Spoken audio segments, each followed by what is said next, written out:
In the autumn of 1927, a sealed pottery jar was pulled from the ruins of ancient Nippur by a team working under the University of Pennsylvania. Inside the jar, wrapped in pressed cloth that had not been disturbed in over 4,000 years, was a clay tablet no larger than a man's open hand. The assistant cataloger, who first attempted a translation, set the tablet aside after 40 minutes and wrote a single line in the accession ledger. The line read, "Content of religious or mythological nature. Defer to senior staff." The tablet was assigned catalog number N2847 and placed in a wooden drawer in the basement archive. It remained untranslated and unread for the next 44 years. What the tablet describes, in language so direct and so precise that the scholar who eventually broke its silence refused for several months to publish her findings, is the arrival on Earth of a small four-legged creature brought down out of the sky by the Anunnaki gods for a purpose the tablet calls the watching, the guarding, and the keeping of the thin places. The creature the tablet describes is the cat, and what the tablet says the cat was sent here to do is not what any of us has been told. The story of how tablet N2847 resurfaced begins with a junior philologist named Eleanor Ashworth. She was working out of Oxford on a 6-month exchange visit to the University of Pennsylvania Museum in the spring of 1971.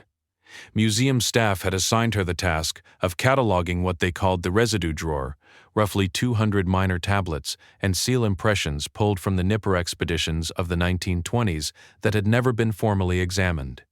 Grain inventories, receipts for livestock, routine bureaucratic record-keeping from the edges of Mesopotamian dig sites. On the third week of the assignment, Ashworth pulled drawer 14, removed a small bundle wrapped in oiled cotton, and unwrapped tablet N2847. She would later write in a private letter to a colleague at Cambridge that she knew within the first 6 lines that what she was holding did not belong in the residue at all. Paleographic analysis dates the tablet to the late 3rd millennium before the Common Era, almost certainly to the reign of the last kings of the 3rd dynasty of Ur. The scribe identifies himself in the opening lines by a name that translates as Enmatar, son of Ningal, a temple official attached to the Ekur, the great house of the god Enlil at Nippur. The opening passage is formal. It invokes the names of the high gods, requests the favor of the scribe of heaven, and declares that what follows is a true accounting of an old matter passed down through a chain of temple officials extending, the tablet says, to the days when the gods still walked among men, and the doors of the upper places had not yet been sealed. Her eventual conclusion was that it indicated specific physical locations on the earth where, in the belief system of the Sumerians, the boundary between the visible world and another world ran particularly thin. What the tablet describes next is the problem that preceded the arrival. The Anunnaki, the tablet states, descended from their dwelling places in the higher sky to inspect the early settlements of men, and they found a great sickness among those settlements. Men were disturbed in their sleep. Their thoughts were crowded with shapes that did not belong to them. Children were waking in the night and pointing at the corners of their houses where nothing visible stood, weeping until dawn. The elders went to the priests went to the offering stones, and the message was carried upward. The gods, the tablet says, recognized the cause immediately. Because the cause was not new to them, the cause, the tablet states without hesitation, was that things from the other side of the thin plaque were entering the dwellings of men while men slept, and feeding on what the tablet calls the inner light. This is not metaphorical language. The tablet does not say men feared the darkness. It does not say men suffered from fever or from famine. It identifies a specific mechanism, specific symptoms, and a specific cause. And then it records the response. The Anunnaki conferred among themselves, and one of them, named in the tablet as Ninkarag, the Lady of the Foothills, proposed a solution. The solution was to bring down from a world the tablet does not name but refers to only as the green star of the 7th house, a creature that already existed there for the same purpose. A creature that in the language of the tablet was a watcher of the thin places, whose eyes could perceive what human eyes could not, whose body, though small, carried within it an energetic signature that the visitors from the other side of the thin places could not approach. The physical description occupies nearly a third of the tablet's total surface, and the description is not symbolic. 4 legs, a tail held in multiple positions, eyes that collect light and return it, shining in the dark, soft pads on the feet that produce no sound on the floor, a coat of fur that, when stroked against its natural direction, releases a small visible spark, as though the creature carries within itself the residue of lightning. The tablet says the creature sleeps for 2/3 of each day, but specifies that this sleep is not the sleep of men. The sleep is described by the scribe as a watching that wears the appearance of resting, and the tablet says that when the creature rises, when it turns its head and fixes its gaze on a corner where no person stands, it is at that moment performing the function for which it was brought to earth. The Sumerian term used in the tablet for this creature is mushdub. Ashworth translated it with stated hesitation as the holder of the door. Her hesitation was philological. The standard Sumerian word for a domestic cat in every other surviving Mesopotamian text is sua, sometimes rendered as azu. The term mushdub does not appear in any other tablet from any other excavation site in the archaeological record. It exists only here, on N2847, used only once, across more than 4,000 years of recovered Sumerian written material. The one who keeps the door from opening. The tablet describes the deployment of these creatures across the early human settlements with a logistical specificity that is difficult to dismiss as mythology. The Anunnaki, the text says, brought them down in numbers the tablet records as more than the leaves of a single olive tree, and the creatures were placed first in the temples, then in the houses of the priests, then in the houses of kings, and finally in the dwellings of ordinary men. The tablets explains it directly. The temples were built on the thin places, deliberately constructed above them to mark their locations and to manage what passed through them. The cats entered the temples first because the temples held the most active threshold points. The priests' ceremonies and offerings, the tablet states plainly, were not sufficient alone. Something had to stand at the door. But here's what makes this stranger. The tablet does not simply assert that cats guard against something unnamed and vague. It describes, in mechanical and sequential detail, 7 distinct functions the creature performs. The first is the guarding of the sleeping. When a person sleeps, the tablet says, the inner light becomes loose in the body, no longer fully anchored to it.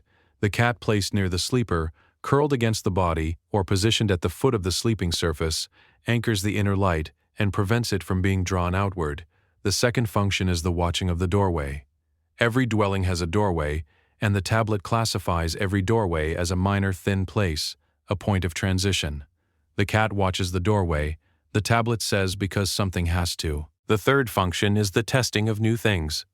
When a strange object enters a dwelling, when a new person crosses the threshold, when a gift is brought inside, the cat investigates. It approaches, sniffs, places its paw against the object. The tablet says this is not curiosity, this is inspection. The cat is determining whether what has entered carries contamination from the other side. If the cat accepts the object is safe. If the cat refuses it, avoids the room where it has been placed, or makes physical contact and recoils, the tablet instructs that the object should be removed from the dwelling without delay. The fourth function is the marking of territory. The cat moves through the dwelling and deposits its own energetic signature against the corners, the door frames, the structural edges of the space. A dwelling marked by a cat for sufficient time becomes, in the tablet's language, sealed against the lower entries. The fifth function is the breaking of silence. The tablet specifies that the visitors from the other side of the thin places are most active when a dwelling is quiet, that silence functions as a secondary threshold, and that the cat's sudden inexplicable movements through the house at night are not random. They are precisely timed disruptions of silence that has become a doorway. The sixth function is the holding of the gaze. The tablet describes the practice by which a cat will fix its eyes on a specific location in a room for an extended period and refuse to look away. The tablet states that this location is always the point where something is currently attempting to enter. The gaze itself is the barrier. So long as the cat is looking, the entry cannot complete. The seventh function is the one the scribe says cannot be fully explained in human language because it requires conceptual frameworks that even his own teachers were never able to fully transmit to him. It is described only as the giving of the throat sound, the deep, slow, rolling vibration that cats produce in states of apparent calm, the purr. The tablet says the purr is not a sound of pleasure. The purr is a frequency deliberately set into the design of the creature, one that closes whatever portion of the thin place remains open after the other 6 functions have been performed. The purr, in the tablet's understanding, is the final seal. It is what the cat produces when its work is complete. Ashworth completed her full translation in the spring of 1973. The document ran to 41 pages. She submitted it to 3 separate academic journals. All 3 rejected it. The first returned the manuscript with a letter stating the subject matter was unsuitable for serious philological publication. Those copies were passed from hand to hand, photocopied, recopied, and over the following 2 decades entered the underground literature of fringe Mesopotamian studies.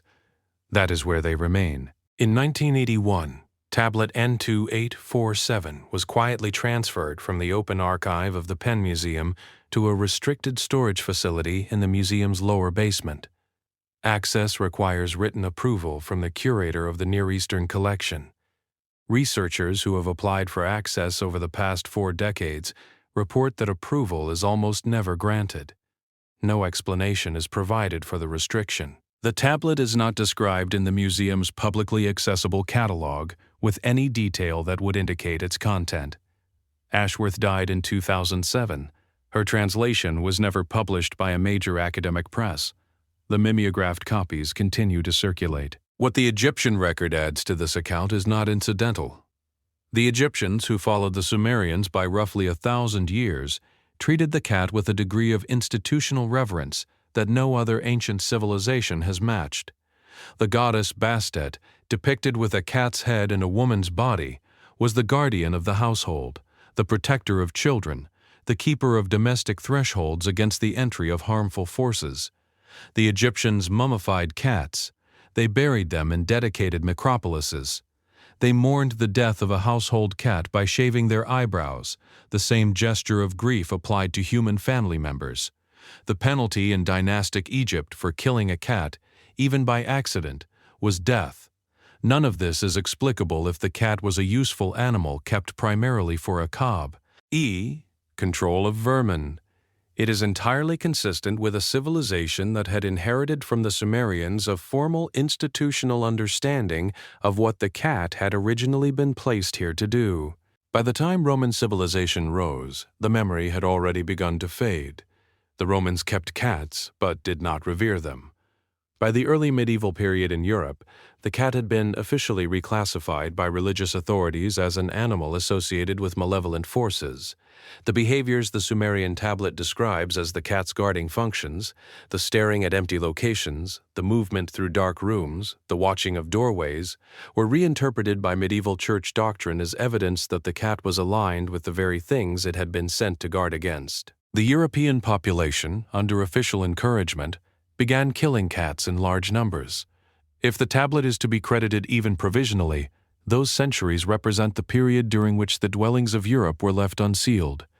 The tablet ends with a final passage, partially damaged, but still mostly legible, in which the scribe addresses the future reader directly.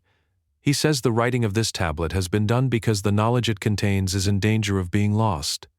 He says that already in his own time, temple officials have begun to treat the cats as ordinary animals, to drive them from certain shrines, to forget the prayers once spoken at their birth and at their death. He says the priests of the next generation may not even understand what has been lost. He says the cats themselves will continue to do the work because the work is built into their nature and cannot be removed from them by the forgetfulness of men. But he warns that the men who do not honor the cats, who treat them as nothing more than tolerated household animals, will be men whose dwellings are no longer fully sealed. He says, in the final surviving line of the tablet, that the cats remember what we have forgotten, and that this is why they look at us the way they do,